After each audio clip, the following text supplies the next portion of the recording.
ভেবেছিলাম এই নিয়ে তোমাদের আর সামনে আসবো না, এই সব নিয়ে ভিডিও করে, কিন্তু বাধ্য হলাম। কালকে আমি ভিডিও দিতে পারিনি, কেন কি কালকে আমার বাড়ির অবস্থা এমনই ছিল আর আমার শরীরের অবস্থাও এতটাই খারাপ ছিল যে আমি কোনোভাবে কোনো রকমের ভিডিও দিতে পারিনি। রিলসগুলো আগে থেকে তোলা ছিল, আনলিস্ট করা ছিল, সেটা পাবলিক করতে পেরেছি, নইলে সেটাও পারতাম না। কালকে রীতিমতো আবার বাড়িতে কি বলবো বলো তো, 2-3 দিন পর তো আগের অশান্তি হতো, এখন এমন অবস্থা হয়ে যাচ্ছে, 2 দিনও যাচ্ছে না, 1 দিনও যাচ্ছে না, প্রত্যেক দিনই এই জিনিসটা হচ্ছে, 24 ঘন্টা কাটছে না। প্রত্যেক দিন বলতেই পারি তোমাদেরকে, কিন্তু তোমাদের মনে হবে প্রত্যেক দিন সেই একই ভ্যাবা করিছি আমি, কিন্তু আমার পরিস্থিতির মধ্যে যদি তোমরা থাকতে তোমরা বুঝতে পারতে কি যন্ত্রণার মধ্যে দিয়ে না আমি যাচ্ছি, আমার ছেলে যাচ্ছে, অবশ্যই আমার বরটাও যাচ্ছে। সরি। কালকে বাবা জিমে যাওয়ার আগেই আমার বরের মা, এভাবেই আমি এখন সম্বোধন করব, ও আবারও শুরু করেছে।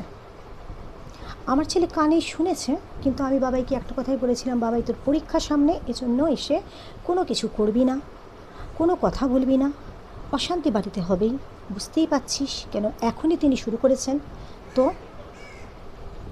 তুই বাড়িতে এসে ঘাম শুকিয়ে ফ্রেশ হয়ে মক টেস্ট দিতে বসে যাবি। সেই মতোই কাজ বাবাইও বলেছিল, তাই হবে মা। বাবাই যথারীতি জিমে চলে গেল। বাবাইয়ের মা যে কুণালের মা যে জিনিসগুলো করছিল আমার সাথে, সেটা কুণাল বাথরুমে ছিল, সবই শুনতে পাচ্ছিল, সেখান থেকে তার মাকে থামাচ্ছিল, কিন্তু তার মা তো থামার লোক নয়। মানুষ তো বাড়িতে শান্তি চায়, নিজের মনে শান্তি চায়, ওনার মনে দিব্যি শান্তি, আমাদেরকে অশান্তি দিতে পারলে উনি শান্তিতে থাকেন, কিন্তু তিনি আবারও শুরু করলেন, এবং সেটা এতটাই মারাত্মক পরিমাণে হয়ে গেল, ছেলের মতো বুঝেই যাচ্ছে, মানে কুণালের মতো তার মাকে বুঝেই যাচ্ছে, কেন করছো, বুঝতে পারছো না কেন, কিন্তু বুঝতে তো উনি সবই পারছে, কারণ তিনি তো ঠিক করেই নিয়েছেন, তিনি এই জিনিসগুলো করবেনই, না করলে ওনার চলবে না। আমরা একটু চুপচাপ আছি, শান্তিতে আছি, ভালো আছি, আমি আর ছেলে হাসছি খেলছি, সেটা উনি সহ্য করতে পারেন না। যথারীতি আমি আবার রান্নাঘরে ঢুকলাম কাজে, তো রান্নাঘরের মধ্যে গিয়েও তিনি আবার শুরু করলেন।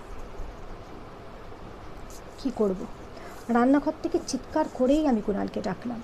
কুণাল যথারীতি তার মাকে বলল বাইরে চলে এসো, এবার সে তার মতো বোঝাচ্ছিল, যদিও কুণালের বোঝানোতে কোনো কাজ হচ্ছে না, এটা খুব সত্যি কথা, কোনো কাজই হচ্ছে না কুণালের বোঝানোতে, কেন উনি এত ঢিট টাইপের মহিলা, যদি ওনার মধ্যে সত্যি বলছি মনুষ্যত্ব থাকতো, অন্তত নিজের ছেলের কথা উনি চিন্তা করতেন, তাহলে উনি অসভ্যতামিগুলো অশান্তিগুলো করতেন না।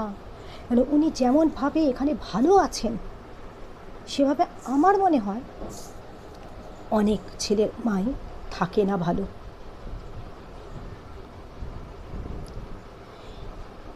এবার আমি ওনাকে যখন কোয়েশ্চেন করলাম কালকে, আবার একটা জিনিস শুরু করেছেন, একে তো আবল তাবল কথা উনি বলেন, তারপর আবার আমি যদি কোনো কথা ধরো জানতে চাই, উনি ধরো এইভাবে তাকিয়ে আছেন, উনি মুখটা গড়িয়ে নেন, মানে উনি কথার উত্তর দেন না। অনেকবার করে কুণালও বলছে, কথার উত্তর দিচ্ছ না কেন, বুড়ির কথার উত্তর, উনি কী উত্তর দেব, উত্তর হয়, কিন্তু উনি দেবেন না।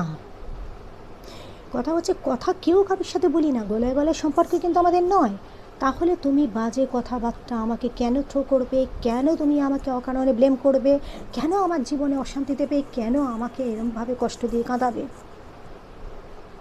কাল আমি ওনাকে একটা কথা, আমি তো কিছু বলি না, উনি আবারও বলছে রান্নাঘরে বা অনেক কিছু বলছেন, আমি তখন একটা কথাই ওনাকে চিৎকার করেই কাল বলেছি, আমি কি পাগল, আমি তো কোনো কথাই শুরু করি না কোনো দিন। উনি প্রত্যেক দিন আমাকে, মানে প্রত্যেক একটা দিনও পাচ্ছায় না। আমি তখন একটা কথাই বললাম, আমি যদি পাগল হই, কুণালের মনে হয় আমাকে পাগলাগারোতে অ্যাসাইলামে ছেড়ে দিয়ে আসুক। ওনার একটাই কথা, আমি ওনার ছেলের বউ, অন্যায় হয়ে গেছে, ওনার ছেলের বউ হয়েছি আমি যখন আর পারলাম না কালকে, সত্যি বলছি বন্ধুরা, কালকে আমি ঘরের মধ্যে চলে এলাম, তখনই ছেলে জিম থেকে ফেরেনি, দরজাটা বন্ধ করলাম, লক করলাম ভেতর থেকে করে, আমি এখন তোমাদেরকে বলবো না সেটা, আমি কালকে একটা স্টেপ নিয়েছি। কেন আমি কালকে এই স্টেপটা নিয়ে এইটুকু জানতাম আমি কালকে পর আর থাকবো না। কিন্তু আমি অবাক হয়ে গেলাম, আমি স্টেপটা নেওয়ার পরেও এত বড় জমেরও যে আমি বেঁচে আছি, মানে ভগবানও চায় না আমি এখন মরি। স্টেপটা নেওয়ার পর হ্যাঁ অবশ্যই আমার মাথা মারাত্মকভাবে ঘুরছিল, আমার হাত পা টলমল করছিল। আমি রীতিমতো লকটা খুলে দরজাটা বন্ধই ছিল ভেতরতে, কিন্তু লকটা খুলে আমি শুয়ে পড়েছিলাম, কারণ আমি আর বসে থাকতে বা দাঁড়িয়ে থাকতে পারছিলাম না, কথা বলতে পারছিলাম না, আমার সেই অবস্থাটা আর হচ্ছিল না। আমি বুঝতে পারছিলাম আমি ধীরে ধীরে বোধহয় শেষ হতে চলেছি। কিন্তু অবাক হয়ে গেলাম যখন দেখলাম যে একটু একটু করে টাইম চলে যাচ্ছে, কিন্তু আমি মরছি না। সত্যিই আমার কালকে নিজের ওপরও বিরক্ত লাগছিল। ওই বলে না, মানুষের মৃত্যু কপালে না থাকলে, না এলে যত চেষ্টাই করো তুমি 4 তলার থেকে ঝাঁপ মারলেও বেঁচে যাবে, সেই অবস্থা। ঝাঁপ তো আমি মারিনি, কিন্তু বাড়ির মধ্যেই এমন কিছু আমি করেছিলাম যাতে আমার কালকে, আমি জানতাম মৃত্যু নিশ্চিত। কেন আমি আর সত্যি পারছি না। হ্যাঁ, ছেলেটা তখন জিম থেকে ফিরেনি। ছেলে ফোন করেছিল, ওর বাবা একবার এলো, এসে আমার মাথায় হাত বোলালো, কেন এটা দেখেছিল ওর বাবা যে আমি প্রায় অচৈতন্যের মতো পড়ে আছি, কথা বলার চেষ্টা করছি, কথা বলতে পারছি না। কিন্তু তখনও পর্যন্ত তার এটা বোধগম্য হয়নি যে ভুল কিছু করেছে অলরেডি। সে ভেবেছে চিৎকার চেঁচামেচিতে প্রেশার বেড়ে আমি অসুস্থ হয়ে গেছি। ছেলের সাথে ফোনে কথা বলালো, আমি ঠিকমতো কথা বলতে পারছিলাম না। আমি বুঝতে পেরেছি তখনই বাবাই বোধহয় কিছু বুঝেছে। যথারীতি সঙ্গে সঙ্গে 2টো বেল, মানে বাবাই এর খুব তাড়া না থাকলে বাবাই 2টো বেল বাড়িতে বাজায় না এসে। যদি মনে করে খুব এমার্জেন্সি তাহলে ও তাড়াতাড়ি করে 2টো বেল বাজায়। ঘরে এলো, ঘরের মধ্যে ঢুকলো, দেখলো আমি এভাবে পড়ে আছি, মানে এমনভাবে শুয়ে আছি প্রায় আমার শাড়ি নেই। বারবার জিজ্ঞেস করলো আমাকে, আমি কথা সেভাবে উত্তর দিতে পারছি না। কিছু বুঝতে পারলো। তারপরে আস্তে আস্তে আমার যখন আমি একবার ওয়াশরুমে যেতে গেলাম, যেতে পারছিলাম না, পড়ে যাচ্ছিলাম, আমাকে ধরে ধরে নিয়ে গেল। শুধু এটা বললো যে কি হয়েছে, এমন বাড়িতে কিছু হয়েছে বুঝতে পেরেছি, এমন কি জিনিস হয়েছে যে এরকম শরীরের অবস্থা হয়ে গেল তোমার। তখন অবধি ও জানে না যে আমি একটা স্টেপ নিয়েছি অলরেডি।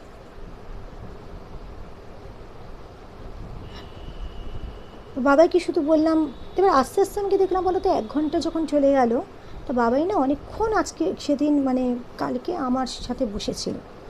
তারপর ফ্রেশ হতে গেছিলো, তারপর ঠিক ছিল মক টেস্ট দেবে।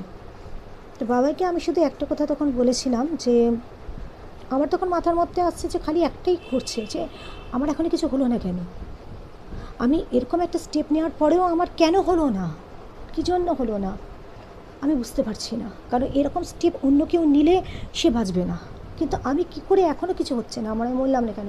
তার মানে হতে পারে যে আস্তে আস্তে হয়তো পরে এই রিপারকাশনটা হবে, আমি হয়তো বেলার থেকে কি রাতের থেকে আমার কিছু একটা হবে, সবার তো এক্সাক্ট টাইমেই হয় না। বাবাইকে আমি কালকে তখন একটা বললাম যে কথা আছে, বাবাই লুডো খেলবি? বাই বলে এখন তো আমি মক টেস্ট দেবো মা। ঠিক আছে, দুপুরবেলা তুমি লুডো খেলবে না? এবার আমি বুঝতে পারছি না দুপুরবেলা আমার শরীরটা কেমন থাকবে, ভালো ছিল না, কিন্তু আমি খারাপটাই চিন্তা করছিলাম, হয়তো কিছু একটা হবে। আমি বললাম যে আমি তখন বাবাইকে একটা কথাই বলেছিলাম যে বাবাই দুপুরবেলাটা আমার শরীর ভালো নাও থাকতে পারে, নাও খেলতে পারে। এই কথাটাই বাবাইয়ের আবার খুব খারাপ লেগেছে, কারণ বাবাই তো আবার বুঝতে পারছে না যে আমার অলরেডি কিছু একটা হয়েছে। বাবাই এই ভাবছে, তখন ভাবলো যে মাও আমার সাথে খারাপভাবেই কথা বলছে, কারণ আমি সচরাচর এইভাবে তো উত্তর দিই না আমার বাচ্চাটাকে। হেসে হেসেই উত্তর দিই, কালকে হাসার মতো অবস্থা ছিল না আমার। বাবাই একটা কথাই বললো তখন, অন্যদের ওপর রাগ আমার ওপর ফলিও না। আমি কিছু বুঝতে পারলাম না। আমার কালকে একাদশী ছিল, আমি সুজি করেছিলাম, তো সুজি খেতে দিয়েছিলাম বাবাইকে। না, আমারও তখন খাওয়া হয়নি, বাবাইয়ের আগে আমি কখনোই খাই না। তো বাবাই তখন খাবারটা খেতে খেতেও রেখে দিয়ে মক টেস্ট দিতে চলে গেল। আর রীতিমতো তার মেজাজটা একটু গরমই হয়ে গেছিলো, কারণ সে আবার আমায় বুঝতে পারেনি। আমি ওকে বোঝাতে পারছি না, আমি তোকে বলতে পারছি না আমি কী করেছি, আমার শরীর চলছে না তখন। ও বললো লুডো খেলো, নিজেই খেলো বলে খাবারটা এরমভাবে রেখে দিয়ে খাটের ওপর ও মক্তস্থিতি চলে গেল। আমাদের স্লাইডিং দরজাটা আছে কাঁচের, প্রচণ্ড জোরে বন্ধ করলো, ভীষণ জোরে একটা আওয়াজ হলো। তা আমি কিছুক্ষণ বসে থাকলাম, মনটা একটু খারাপ হলো যে ছেলেটাও বুঝছে না। স্বাভাবিক, ছেলেটাকে তো বোঝাতে পারছি না আমার শরীরের অবস্থাটা, আর বলতেও তো পারছি না কী করেছি। এবার ছেলে যদি রেগে মেগে ছেলেও স্টেপটা নিয়ে নেয়, তারপর যদি কিছু হয়ে যায় ওর। রান্নাঘরে গেলাম, আমার আর ওর দুজনেরই খাবার নিয়েছিলাম, দুটো খাবারই রেখে দিয়ে ঘরের মধ্যে চলে এলাম, দরজাটা লাগিয়ে বসে আছি। না, তখন আরেকবার আমি দরজা ছিটকিনি তুলেছিলাম, লক না, লক মানে টেপা লকটা না, ছিটকিনি তুলেছি। তুলে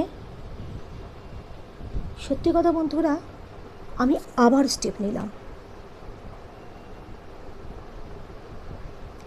এবার আমি যখন স্টেপ নিয়েছি আমি অলরেডি তখন স্টেপটা, আমার শুধু মানে খাটে বসাটা বাকি ছিল। দরজাতে মারাত্মক লাথি আর ধাক্কা। আমি তাড়াতাড়ি করে দরজাটা খুললাম। হঠাৎ করে কুণাল একদম মানে তেড়ে মেরে এলো আমার কাছে, বলে ছেলে কী ব্যাপার, আমার সাথে এরমভাবে ব্যবহার করছে কেন? আমি কী করে জানবো, আমি ছেলেকে কিছু বলিনি, ছেলে যেহেতু পরীক্ষা আমি কিচ্ছু বলিনি ছেলেকে। এগুলো কি বাড়ির মধ্যে নাটক হচ্ছে বলে টোলে আমি আজকে বাড়ির সব কিছু ভেঙে দেবো। ছেলে সঙ্গে সঙ্গে এই ঘরে চলে এসে ফার্স্ট কথা ওর বাবাকে বললো, তোমার সাহস কী করে হলো দরজায় এভাবে লাথি মারলে কেন, দরজাটা এইভাবে তুমি ধাক্কালে কেন? তো ওর বাবা বলছে আমার বেশ হয়েছে। তারপরে ওর বাবা বলছে বাড়ির সব কিছু ভেঙে দেবো। তখন ছেলে বলছে ভেঙে দেবে তুমি আমার বাড়ি ভাঙা দেখাচ্ছ বলে জলের বোতল থেকে আরম্ভ করে চটি ছোড়া থেকে আরম্ভ করে এটা ভাঙা ওটা ভাঙা, চেয়ার তুলে ভাঙা, এমনকি যে জামাটা আমার বাচ্চাটা পরেছিল, দেখো সেই জামাটা পর্যন্ত এই যে ছ্যাঁচার করে ছিঁড়েছে। আর এমন চিৎকার আমার ছেলের কালকে, এত ওর মাথাটা গরম হয়ে গেছে। ও শান্ত খুব ভালো মানুষ আমার ছেলে, ভীষণ ভালো ছেলে, কিন্তু কিছু বলে না, রেগে গেলে মারাত্মক পরিমাণে করে। এমন চিৎকার করছে যে কেন তোমার মা রোজ এই জিনিসটা করবে, কুণালকে বলছে। আমি থামানোর চেষ্টা করছি, আমার তখন শরীরের অবস্থা আমার মনে হচ্ছে এই পড়ে যাব কি সেই পড়ে যাবো এমন অবস্থা। ওর বাবা আমার দিকেই দিয়ে আসছে, কুণাল কি ছেলের সব কী শিখিয়েছো, ছেলেকে কী এগুলো করছে? বলছে এখনও তুমি মাকে বলে যাচ্ছ। পরপর দুদিন আমি লক্ষ্য করেছি আমার মা কিচ্ছু কখনো বলে না, সারাক্ষণ তোমার মা আমার মায়ের পেছনে লেগেই যাচ্ছে। তোমার মাকে তুমি ঠিক করতে পারছো না, আমার মা এরকমভাবে পড়ে আছে, আমার মা অসুস্থ হয়ে গেছে, এগুলো কি দেখতে হবে? 1 বছর ধরে এই নাটকগুলো, একবারের জন্য নিজের মাটাকে ঠিক করছো না, এখনও তুমি আমার মাকে জিজ্ঞেস করছো, মাকে তাক করে আছো। বিশাল অশান্তি বাড়িতে, মানে পুরো ফ্ল্যাট আমাদের জেনে গেল, শুধু বিল্ডিং না পুরো কমপ্লেক্স আমাদের কালকে জেনে গেল বাড়িতে কী হচ্ছে। ওদিকে কুণাল নিজের মাথা ঠুকছে, এখানে নিজেকে শেষ করার চেষ্টা করছে। তো যাকে নিয়ে আমি তো চিৎকার করছি, আমি তো বাবাইকে আমার দিব্যি দিয়ে যাচ্ছে, বাবার মাথায় কিচ্ছু ঢুকছে না, এমন অবস্থা হয়ে গেছে বাবাইয়ের যে এর একটা এসপার কি ওসপার করো, এবার আর পারছি না। তুমি সবসময় মায়ের দিকে তেড়ে যাচ্ছ, মাকে বলছো, অথচ বিনা কারণে উনি কী আনন্দ পান এই সব জিনিস করে যাচ্ছে, গত 1 বছর ধরে দেখে যাচ্ছি। আমি যত বলছি বাবাই আসতে চেঁচাস না, মানে গলা ছিঁড়ে যাচ্ছে। কালকে বাবাইয়ের মানে মানে কি বলবো, বাবার কিছু একটা খারাপ হয়ে যেত কালকে, নইলে বাবাইয়ের বোবা হয়ে যেত রীতিমাত্র, ষড়যন্ত্র ছিঁড়ে গিয়ে, নইলে বাবার মুখ থেকে রক্ত বেরিয়ে যেত, এমন অবস্থা। কিছুতেই আমি ঠিক করতে পারছি না, কিছুতেই ওকে থামাতে পারছি না, কাউকে না। অথচ যাকে নিয়ে অশান্তি না, সে পাখা চালিয়ে খাটের ওই জায়গাটায় বসে আছে, দেখছে। ও এসে থামাচ্ছে না, না তার ছেলেকে থামাচ্ছে না আমার ছেলেকে থামাচ্ছে, কিছুতেই থামাচ্ছে না, ও বসে আছে। কি বলবে? আর আমি মাটিতে বসে পড়েছি, বাবাইকে কোনোভাবে পা জড়িয়ে ধরছি, বাবাকে থামতে বলছি, বাবাই কিছু কানে নিচ্ছে না। তারপর ওর বাবা বলেছে মা চলো সুটকেস গোছাও, ব্যাগ গোছাও, চলো ওঠো, প্রত্যেকবারই এক নাটক, চলো বলে টলে তোমার বেরিয়ে যাবে নাকি। বেরোয়নি, বেরোয়নি, সে বেরোয়নি। তা বাবাইকে বলেছে, তুই তো আমাকে অপশান দিয়েছিলিস, এক হচ্ছে ভাড়া বাড়িতে যাওয়া ওনাকে নিয়ে, নইলে শিলিগুড়িতে চলে যাওয়া ওনাকে নিয়ে, নইলে বৃদ্ধাশ্রম। শিলিগুড়িতে ওর মা একা থাকতে পারবে না, বৃদ্ধাশ্রমেও যাবে না, আর সবচেয়ে বড় কথা কুনাল রাখবে না। আমাদের লোকালে আছে তাও না। আর ভাড়া বাড়িতে ভাড়া নিয়ে সেখানে লোক রেখে তার মাকে রাখা, খুব সত্যি কথা বন্ধুরা, কুনালের সেই সামর্থ্য নেই। আর যদি শিলিগুড়িতে পুরোপুরি কুনাল চলে যায় ওর মায়ের সাথে, তাহলে আমার ছেলে তার বাবাকে পাবে না, আর পাবে না। এবার অপশান কোনোটাই যাচ্ছে না, একটাই হচ্ছে ওর মা কিছুতেই ঠিক হবে না, কিন্তু ওর মায়ের সাথে আমাদের থাকতেই হবে।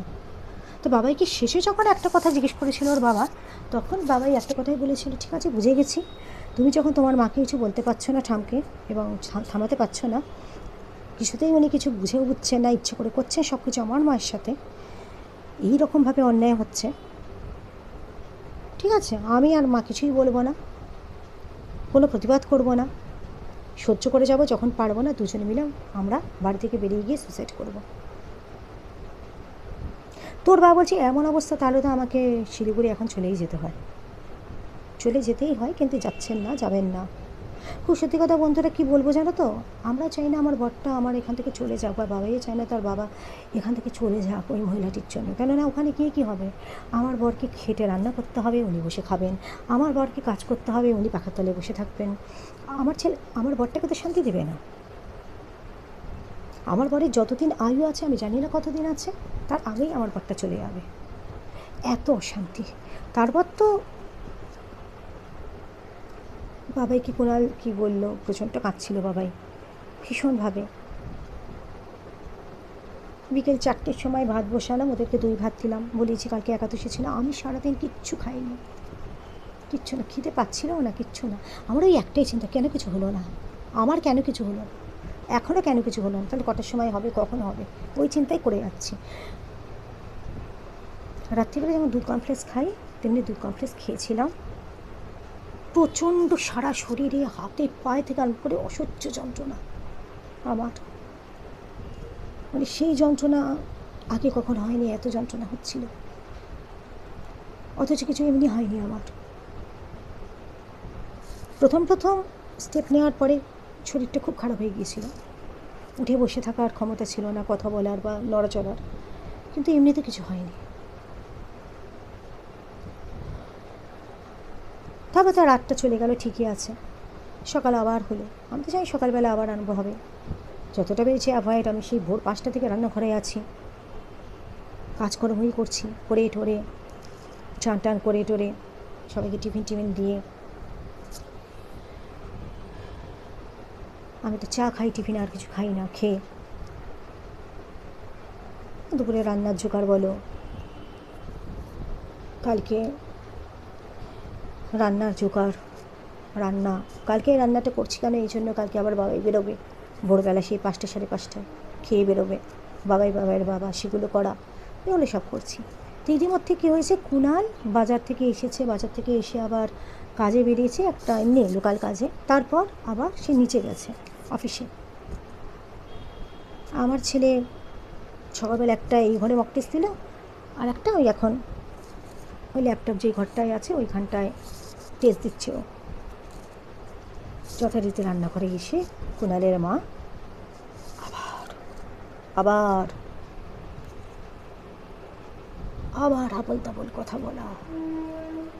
ও তার আগে একটা কথা, আমি তো পাস্তা করছিলাম, এবার পাস্তা তো মোটামুটি 7 থেকে 10 মিনিটে সিদ্ধ হতে লাগে।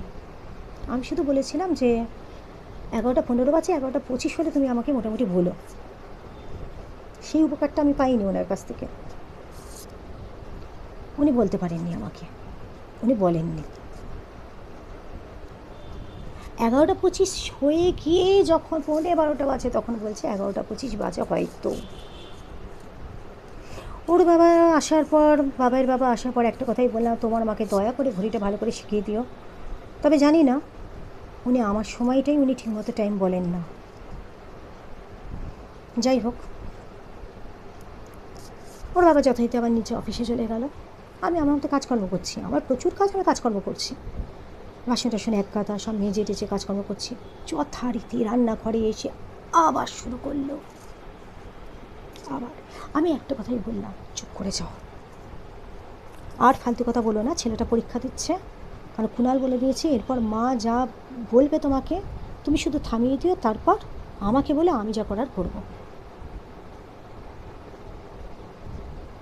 আর পারিনি, আর পারলাম না, বাধ্য হয়ে একটা কথা কি বললাম জানো, তোমাদের শুনে নিশ্চয়ই খারাপ লাগবে, কিন্তু তাও বলতে আমি আজকে বাধ্য হলাম। ওনার মনের মধ্যে আছে আমি ছেলের বউ, ছেলের বউয়ের সাথে যা ইচ্ছে তাই করা যায়। উনি বলেছেন সেটা, আমাকে পছন্দ করে না, আমাকে সহ্য করে না, অথচ আমার সাথেই আমার বাড়িতেই আছে, উনি নিজে একা থাকতে পারবেন না। তা আমি আজকে বললাম, জানো তো, আমার মা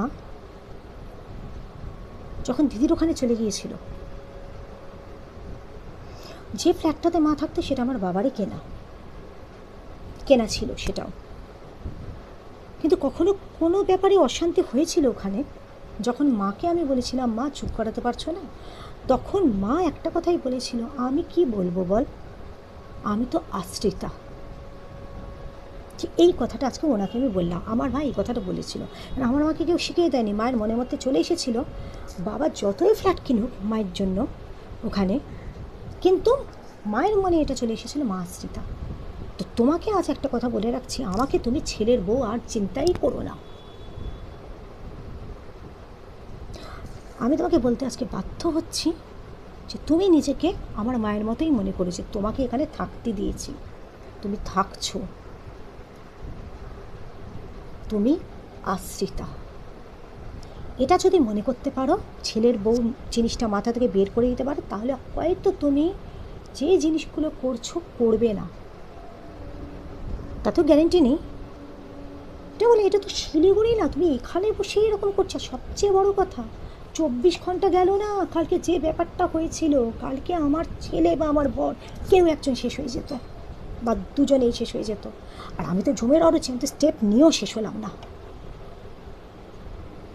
মনুষ্যত্ব যদি কারোর মধ্যে থাকে, মানুষের রক্ত যদি কারোর শরীরে থাকে, তাহলে সেই মানুষ কি 24 ঘন্টা না যায়নি, তারপরেও গতকাল যা জিনিসটা হলো বাড়ির মধ্যে, এত অশান্তি, কান্নাকাটি, চিৎকার চেঁচামেচি, ভাঙাভাঙি, মারামারি, এই জিনিসটা করতে পারতো? একবার হলেও চিন্তা করতো না? কারো কিন্তু খাওয়া হয়নি কাল। 4টের সময় বললাম ভাত বসানো হয়েছে, দই দিয়ে মেখে দিয়েছি কুণালকে আর বাবাইকে। অন্য সময় কিছু করে না, কালকে নিজের ভাতটা করে আলাদা চাল নিয়ে উনি হাত ধুয়ে খেয়ে দিয়ে নিয়ে শুয়ে পড়েছেন। আমি কুণালকে দেখিয়ে বললাম, অবাক হয়ে গেলাম আমি। অন্যদিন উনি কিছু করতে পারেন না, আজকে যেহেতু দেখছে ঘড়ি বেজে যাচ্ছে, 2:30 3টেও হয়ে গেল কোথায় না, 2টে বেজে গেল, উনি ওনারটা খেয়ে একবারের জন্য মনে হলো না ছেলেটা খেলো না, আমার ছেলেটার কথা উনি চিন্তা করেন না, নিজের ছেলেটা খেলো, খুব তো বড় গলা গেলে বলে আমার ছেলে না খেলে আমি খাই না। কালকে তুই কী করলি? সে কথাবার্তা, ওর মধ্যে যে মনুষ্যত্ব জিনিসটা নেই সেটা বুঝে গেছি। এবার আমার বর বলেছে যা করবে সেটা আমাকে বলো। এবার আমার বর ফিরেছে। আমি বারবার বলেছিলাম আমার ছেলে পরীক্ষা দিচ্ছে, এখন ছেলেকে ডিস্টার্ব করো না, ডেকো না। কোনো দরকার থাকলে আগে বলো, আমি এখন ভিডিও করতে বসছি, এই জন্য ভিডিওটা আমায় কাটতে হলো, এখন ভিডিও করতে বসছি, দয়া করে আমায় এখন ডেকো না। কিন্তু বারবার ডাকছে, কি না দরজা খুলতে পারছে না। আমি গিয়ে দরজাটা খুললাম, কুণালকে বললাম আমি ভিডিও করছিলাম, তোমার আমাকে বলা ছিল। আর আমি একটা জিনিসই দেখছি, আমি যখনই বলি যে আমি ভিডিও করছি আমাকে ডেকো না, সেই দিনগুলোতেই উনি ডাকেন, সেই দিনগুলোতেই উনি দরজা খুলতে পারেন না। আর আমিও বুঝি না, কুণালকে বারবার বলি চাবিটা নিয়ে যাও, সেও যায় না, এও দরজা খোলে না। তা ইনি তো শুধরবেন না। আমি কি করব আমি আর জানতে চাইছি না তোমাদের থেকে। এবার তোমরা আমায় বলো বন্ধু, মানে সব বন্ধুরা, আমার জায়গায় তোমরা থাকলে এই সিচুয়েশানে কি করতে? আমার ছেলে কালকে একটা কথাই ওর বাবাকে বলেছে, যেমন মাকে বলেছিলে 2 দিন চুপ করে থেকো, তারপর যা দেখার দেখা হবে, আমার ছেলেটার পরীক্ষা। এই কথাটা নিজের মাকে বলতে পারো নি যে আমার ছেলেটার পরীক্ষা, এখন চুপ করে থাকো, বাড়ির মধ্যে কোনো উৎক অশান্তি ইচ্ছে করে তৈরি করো না? সে বলতে পারেনি। এবার তার মা একা থাকবে না, শিলিগুড়িতে কুণালকেও চলে যেতে হবে পুরোপুরি। তার মা বৃদ্ধাশ্রমেও যাবে না। তার মা যে ভাড়া বাড়িতে থাকবে সেটা আমাদের পক্ষে সম্ভব নয়, কিন্তু ভাড়া বাড়ি যদি সম্ভব হতো তাহলে উনি একা থাকতেন না। তার মা শুধরোচ্ছেও না, কেননা তার মা যেগুলো করছে ইচ্ছে করে করছে। এরকম মানুষের সাথে কি করব? কিছু তো করা যায় না। আর যে মানুষ কালকে এত কিছু হওয়ার পরে বাড়িতে একটা অ্যাক্সিডেন্ট ঘটে যেত, তার 24 ঘন্টা গেল না, আবার শুরু করলো আজ। সেই মানুষটার মধ্যে তো মনুষ্যত্বই নেই, জানোয়ারে বেহাত্ত সে। সেই মানুষটাকে কিভাবে বোঝাবো? আর আমার সংসারটা ছাড়খাড় করে দিল এই একটা মানুষ। আমি যে কি অবস্থায় পড়ে গেছি আমি কাউকে বোঝাতে পারবো না।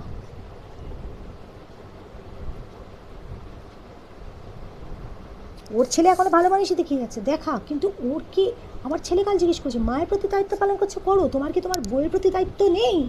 আমার মা কি তোমার বউ না? চুপ করে আছো। কুণাল চুপ করে আছে, কতবার ছেলে পাগলের মধ্যে চেঁচাচ্ছে, মানে গলা ছিঁড়ে গিয়ে যেমন চেঁচানোর চিৎকার সবাই শুনছে, আমার মা কি তোমার বউ না? চুপ করে আছে কুণাল। আমি যখন বললাম যে কেন উত্তর দিচ্ছ না, হ্যাঁ বউ, জানি না ঠিক আমি, মানে কুণালের মা আর কুণালের দুজন মিলে যে কী চাইছে আমি বলতে পারছি না।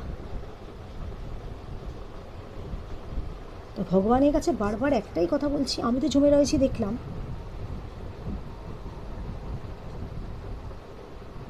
ছেলের একটা ভালো কিছু চাকরি বাকরির ব্যবস্থা করে দিই, আমি আর ছেলে এখান থেকে বেরিয়ে যাই। আর নিতে পারছি না, সত্যি আর নিতে পারছি না। দুবার স্টেপ নিয়ে যে মানুষটা মরে না, সে কত বড় জমের অরুচি আমি নিজেকে ভাবতেই পারছি না চিন্তা করে।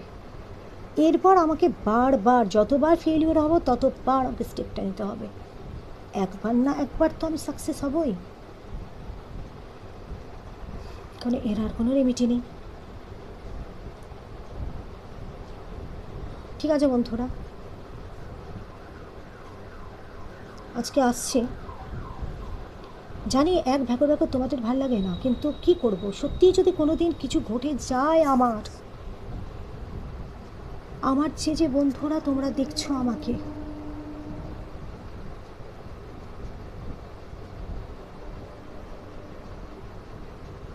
অন্তত আমার পাশে দাঁড়িয়েও সেদিন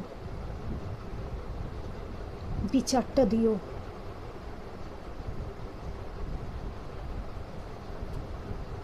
আমি জানি আমার পাশে তোমরা আছো, কারণ স্বাভাবিকভাবে আমার মৃত্যু আসবে না, এখন আসবে না।